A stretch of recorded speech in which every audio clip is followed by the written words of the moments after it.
We're going to start up here in the front. We have one 12-volt battery on the front of the unit. We also have a battery disconnect. The battery disconnect is in case you're not using the unit for a while and you want to save all the 12 volt that's in the battery. You turn the key to the off position, pull the key out, put the little black cover over the front of it, and it saves all the 12 volt that's in the battery until the next time you come back to the unit.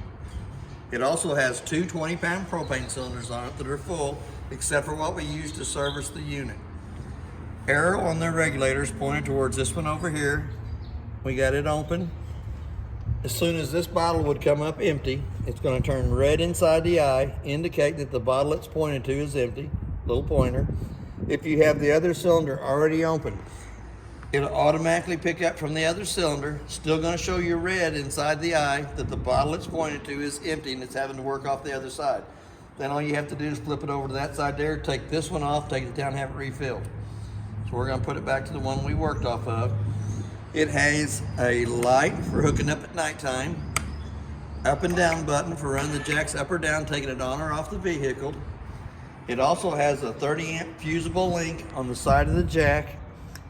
For any reason the jack won't work on its own, go up or down, check that 30-amp fuse first. There is a manual crank handle that comes in from the top that will manually crank that jack up or down for any reason. The fuse is still good, it still won't work off the switch. There is a manual way to crank the jack up or down.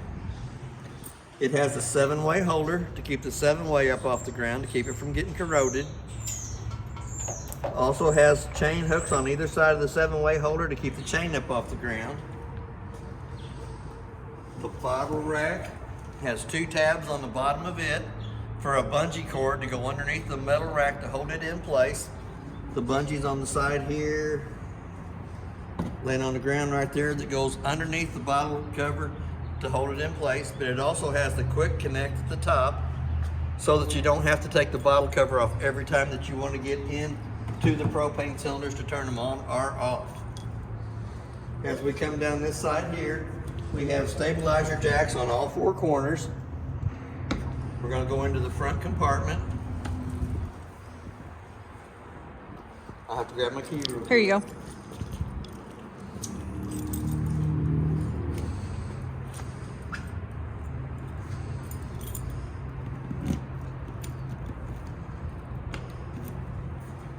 Magnet that holds the door up out of your way so that you can get in. The little S-colored handle is for the tongue jack. The brass-colored handle, 3/4 inch socket on the end of it, does all 4 of the stabilizers around the trailer. Pretty good sized compartment. As we step back, it has a termination valve right off the bat. The 3-inch black valve in the back is the toilet water. The 2-inch gray valve in the front is your bathroom shower, your sink, and your kitchen sink water. You'll pull the 3-inch valve first, let all the nasties come out that'll come out. Pull your gray valve, which helps kind of clean out the inside of the sewer hose. It also has a black tank flush that you can hook to. With the termination valve open, hook a water hose and pressure regulator to this side here. Turn water pressure onto it. Has a little aerator on the inside of the black tank that spins around, helps clean more of the debris out of the inside of the black tank only. We have 2 low water drain points. One is red and one is blue. The red is the hot side of the water system. The blue is the cold side of the water system. Those are used for winterizing and dewinterizing of the unit. We're going to come up into the outside of the hot water heater. The little white cap is for the freshwater drain. It's just underneath. Cap goes on to hold the water in the fresh tank. Does have a plug in the bottom that is where you'll drain the hot water heater for winterizing and in between long trips. You always want to make sure that you pop the pop-off valve and it has water coming out of it before you turn it on gas. It is a gas only, does not have the 110 line on the outside that you have to turn on. It is gas only. I'm going to put your freshwater plug back inside there. And as you see, it'll really will squirt you. Freshwater tank fills here. Drains where that little white cap goes on underneath. The connection right down below it is the black tank flush. So when you're dumping your black tank, you can hook a water hose and regulator to this, turn water pressure onto it, has a little aerator, spins around and cleans more of the debris out of the black tank only. Outside of the furnace, top section is going to suck cold air in, bottom section is going to put hot air in. It is marked for the hot side of it. I always suggest putting a mud dauber screen over the outside of the furnace for the simple fact the mud dauber screen is less than 20 bucks. It's $145 an hour for every hour that we have to take the furnace out to clean the mud daubers out of it. They go in, they build a little dirt nest on the inside there, they cut your airflow down, that causes your furnace to not properly work. It does have a port spray hookup on this side over here. It is like a quick disconnect, like an air hose. The hose for it is in the front compartment on the door side of the unit, but it clicks into place on this side over here and gives you cold water only for washing the toys out that you're carrying in the back. We have a city water connect that you can hook to with a water hose and regulator and never have to fill the fresh tank on it. Work right off the water pressure going to the city water connect. We have an outside shower on the outside out here that gives you hot and cold running water on this side of the unit. It's good for washing kids off, washing animals off, cleaning fish, or cooling a wife off when she's mad. 30 amp power cord goes on, makes a quarter of a turn, tighten up the gray knob. The cord's 25 foot long. It does have the little blue light on the top of it, indicating that it has 110 power coming to it. If it's not properly wired, the plug that you're plugging into it will have the little red light on it. Lug nuts on the trailer have been torqued at 100 foot-pounds.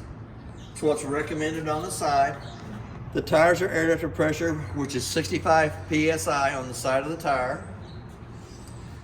We do also have a hood range inside the unit. For the hood range to work properly, the two tabs have to be lifted out. It allows the flapper to flap on it. Not that you burn anything, but if you want to pull smoke or smell from the inside to the out, the flapper has to be loose on the outside for the hood range to work. As we come back down through here, there's your second BEL jack, which is a stabilizer jack. Will not level the trailer from side to side, just stabilizes the trailer while you're walking through it. We have a park cable hookup here in the back that you can hook to. And if you're in a park that has cable, you'll have the same cable they have. You also have a vent tube in the back, in the lower off-door side of the unit, so that while you're pulling your toy on the inside, if it's got gas in it, there's one on the front side that'll let air come into the unit. This one opens up and lets the air come out of the unit, keep it from building up gas fumes on the inside. As we come around to the back, it is prepped for a backup camera, if you want to add the backup camera to it. The two handles on either side of the door, pretty easy. They lift up, they spin sideways, allows the toy hauler door to come back down, and then it'll either rest on the handles itself, or it does have a cable system on it to where you can lay it down and use it for a party deck with a fence that goes around it. We'll slide that right back shut. It does have a lock on each one of them. It is the gray key. Third stabilizer jack as we come around. We do have the two outside speakers. We have a 110 outlet and a park cable hookup out here so that you can either put a TV underneath the canopy using the antenna on top of the trailer or the park cable so you can watch the ball game out underneath here. We also have the LED lights underneath the canvas on the awning. The vent right down below the top is the vent that lets air into the toy hauler area. The vent on the back is opened up, lets the air come out of the toy hauler area. We're going to step right on past the front steps. It does have a sewer tube holder on the unit for putting your sewer tube in. We're going to come up here to the front. I'm going to borrow your keys again. We're going to go into the front compartment on this side over here. Lift it up out of the way. It does have a magnet that holds the lid up out of the way. We're going to come inside there to the refrigerator. The refrigerator has controls for it in the upper right-hand corner for setting it. It is a 110 refrigerator only, so it does have to be plugged into 110 for it to work properly. On the stove, it does have a little red handle that lifts out. We're going to pull it out of the way. Should have had a gas line in here that hooks to this, that comes out, hooks to the connection underneath here. Little red handle comes down, holds the griddle in the out position, won't let it go back in. hooks to the connection down here to the side. Pull the blue cap out, gas line will hook into this, then turn this T-handle in line with the gas line for it to have gas coming out of it. Also has a 3/4 inch handle up here that lets your spare tire come down.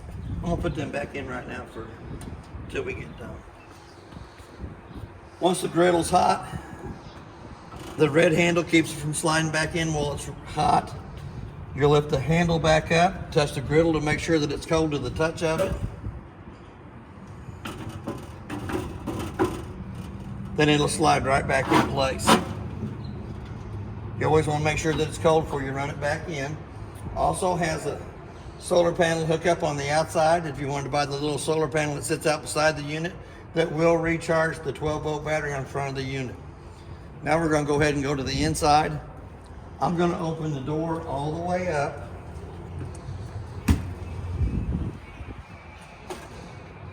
I'm going to put the steps back in the up position.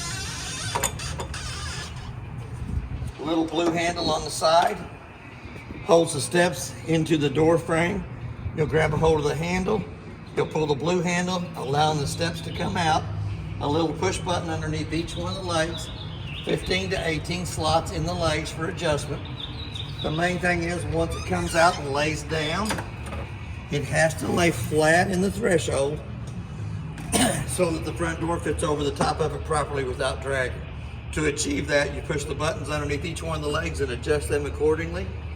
We're going to open it right back up. We're going to step up into the unit. It does have a working fire extinguisher on the left-hand side as we come in the door.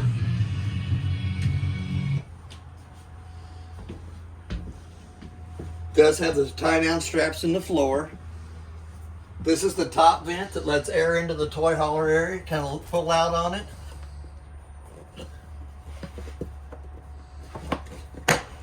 Opens up, lets the air come in this side, goes out the other side over there. We have a 110 outlet right here in the front of the toy area. We have a 110 outlet on either side in the back. A USB port on either side in the back. A bottle opener on the off door side. We have a curtain up here at the top for the back gate. Once the gate's laid down, does have a screen to hold the bugs out. Does have a gated screen to go around the toy hauler if you got the deck laid down into like the party deck session. Does have a table that goes down between the two benches. The two bottom cushions come over the top. The two top cushions turn around the other way and make a headboard against the wall on either side.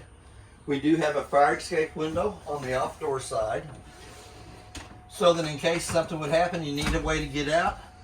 Red handle goes all the way through the window frame, lets you access to the outside. Little tab on the screen pulls the screen loose. Red handle comes out, goes out through the center of the window so that you can escape out that corner there. Does have a stereo up on the wall, has a on and off button in the center of it. It also has zones 1 and 2. Zone 1 is inside, zone 2 is your outside speakers. You can change your channels. But it also has a USB port on it and an HDMI cord. There is a place here at the top for a TV bracket mounted on the wall, a 110 plug-in to plug it into, and then it has a TV antenna booster. The green light indicates that the booster's working. Hooked to the coax cable that says TV, working off the antenna on top, and I think our shop TV got 42 channels on it. Doesn't have a remote for the fireplace. It has an on and off button, temperature button, high, low, change the color of the flames in it. Does have a clock button on it so you can set it between 30 minutes to 5 hours, and an on and off switch. We'll turn that right back off. The cabinet right down below it has 2 shelves on the inside of it. It does have a remote for the stereo. Has 2 sets of keys for the unit. The black Bauer key does the front lock and deadbolt on the front door. The gray key does the locks on the toy hauler section. And then you have a 751 key for your outside shower and your 2 front compartments. All the paperwork that was found in the unit is in the brown bag. I'm gonna slide that right back in there. Pretty good sized cabinet space down below. Pretty good sized cabinet space above. Store a lot of little goodies and snacks.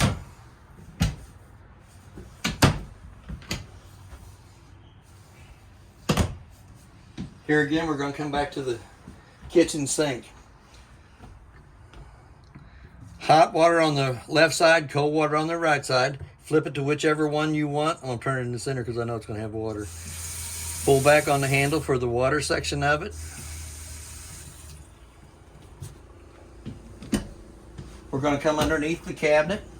Has pretty good sized storage underneath it.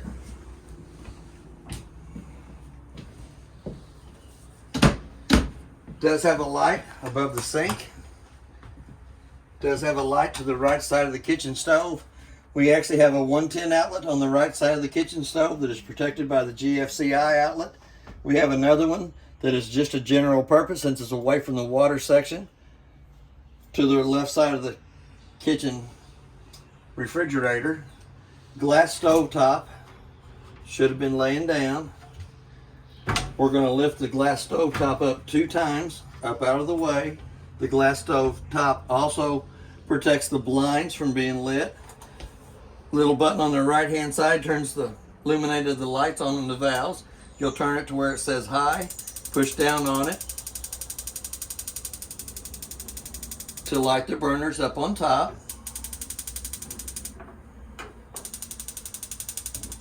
Lights all 3 burners up on top. We'll go back, we'll turn them right back off. Before you lay the glass stove top down, touch the griddle to make sure it's cold to the touch of the hand before you lay the tempered glass back down over the top of it. Doesn't have an oven section, but it does have a microwave convection oven. Little metal pan inside of there, it comes off to the side. You can use it for a microwave or a convection oven, either way you wanted to do it. It does have a clock button over here. As soon as I find it, I'm about blind. But you can set the time on the microwave. The reason I set the time on the microwave is I can tell if the trailer's lost 110 power coming back to it. If it doesn't have the proper time, it gives me a chance to check the refrigerator to make sure that I haven't lost my food that's inside of there. We're going to go into the cabinet here down at the bottom. It does have the water pump to the right hand side with a bypass valve on it, with a hose that goes down into your antifreeze jug for sucking the antifreeze through the whole system of the trailer. To the left side of that is the 2 valves on the back of the hot water heater. They are turned towards the hot water heater now, so they are in the operating position. But when you get ready to winterize, you'll turn those 2 valves sideways, which allows it to make a loop at the back of the hot water heater so that you don't have to fill it with antifreeze. You still have to drain it on the outside. We're going to come back up to the refrigerator and freezer. 2 settings on it. You have one up in the freezer. That's where it says colder, colder. If you turn it to where it says colder, it keeps all the cold air in the freezer section till you got it to where it's down below 32 degrees. So you kind of want it more turned towards the cold side of it. You have an on and off button down here in the bottom and 1 to 5 settings in the bottom. I run it at 3 on the inside. That brought the temperature down inside the refrigerator to 35 degrees. I'm going to close that back up. It does have a travel lock for traveling. It comes across the side, holds the 2 doors in place, has a pretty good sized cabinet space down below it. As we step around the side, it has the directions for the toy hauler. Make sure it's strapped down, make sure it's not got flammable liquids. We're going to come over to the monitor panel. We're going to test the battery life, shows you the battery's fully charged. To get an accurate reading on the battery, you want to have the 110 line unplugged when you push it. Freshwater tank, as it's filling up, you can come in and push the button and watch it fill up 1/3, 2/3 full. Same way with the black tank, 1/3, 2/3 full on it. Usually by the time it's 2/3 of the way full, you'll start smelling it. Same way with your gray tank. Gray tank is your kitchen sink water, your bathroom sink water, and your shower water. And as you push the button on it, it'll fill up 1/3, 2/3 full. The red switch is right down below it. The first one on the left-hand side turns your water pump on between the freshwater tank and the faucets. The second red button is the gas side of the hot water heater. When you turn that button on, the little door side fault light's going to come on. It's going to stay on for about a minute. Once that little red light goes off, the hot water heater will go through 3 lighting processes to light on gas. For any reason it does not light on gas, that little red light's going to come back on. But it stays on for about a minute, goes off, or the clicking on the outside. Hot water heater is lit on the outside, so I'm going to go ahead and turn it right back off. If for any reason it did not light, it should have come right back on. First light switch here turns your LED lights on the awning. Second one turns the light right above us on. All the rest of the lights in the unit have to be turned on by hand. They have a little push button in the center of those that turns them on and off. We're going to come down to the thermostat for the AC. We're going to hit the mode button. First time it says fan on low speed, fan on high speed. Hit it again, it says cool, cool on low, cool on auto, and cool on high. You'll dial your temperature down for it for the AC to come on. Hit that mode button one more time. It says heat in the lower left-hand corner. You'll dial your temperature up for it. Hit that mode button one more time and it says off in the lower right-hand corner. Right down below that, there is a LP and carbon monoxide detector inside the unit. One loud long beep is for LP. If it beeps 4 times, 2 times in a row, that is the carbon monoxide side of it. The 2 lights in the bathroom have to be turned on by hand. They have a little push button in the center of that. We do have our GFCI outlet at the bathroom sink. Same way on the bathroom sink, the left-hand side is the hot side of the water system. To the right side is the cold side of the water system. It has a single foot flush on the right-hand side of the toilet. Push halfway down, fills with water. Do your business, push all the way down, fills and dumps. It is marked on the back of the lid. We're going to come right back above it. Gray knob cranks the vent up on top. Little black button turns the fan on.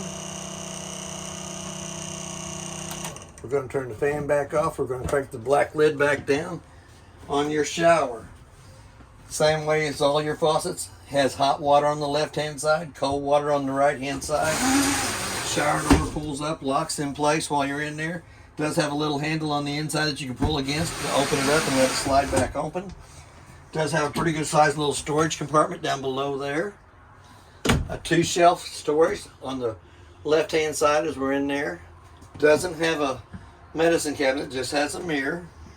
We're going to step out of there. We're going to close the door. We're going to go right on past that. Up into the master bedroom.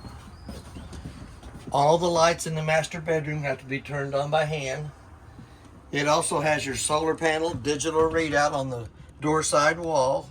Tells you that it's putting 13.6 volts out from the solar panel on top of the unit to the battery. Right down below it, we have a USB port and a 110 outlet that is GFI protected. Same one on your off door side. It has a USB port, another 110 outlet on the off door side. We have another fire escape window in the master bedroom. Red handle goes all the way through the window frame. Pull up on the little connection here to pull the screen loose. Slide the handle all the way through for escaping on this side of the unit. It has pretty good size closet space on either side. It does have a cabinet up the top for extra pillows and blankets. We got a cabinet in here. You can take the top shelf out if you wanted, hang clothes in the top, and have 2 more shelves down below it. Right down below that is the breaker box in the unit. The breaker box has all the breakers from the left-hand side to the right-hand side being wrote in the lid. And what they are, also has the car fuses off on the right-hand side from top to bottom. The little sticker right above it explains what those are, but it also has a little red light on the right-hand side of all the 12-volt fuses that you can also see through the center of the light on the right-hand side. The brown vent down at the bottom brings heat into the master bedroom area. The round vent in the ceiling brings AC into the master bedroom. Does have a place for a TV on the wall. A connection here that works off the park cable or antenna on top. We do have a 110 outlet to plug your TV into. There is storage up underneath the mattress that you can access to the outside compartment. It does have totes on the end underneath the bunk area of it. Excuse me, that is strapped to this side over here. Does have curtains on all the windows and screens. The little black plate up here at the top is the connection for the antenna on the front of the unit. For any reason the antenna won't work on its own, take the 2 black screws out of there, accesses you into a fusible link and the wiring for the antenna on the front of the unit. We're going to step right back out of here. We're going to come back to the monitor panel. We're going to run the awning out. I think I can get the awning fairly well out with the trailer parked in front of us.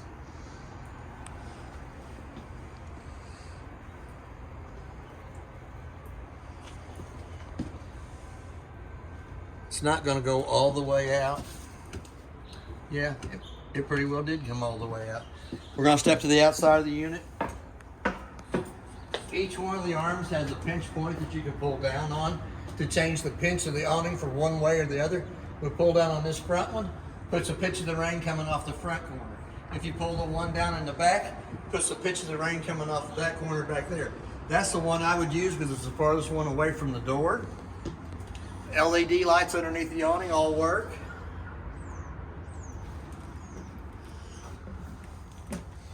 We'll run that awning back in.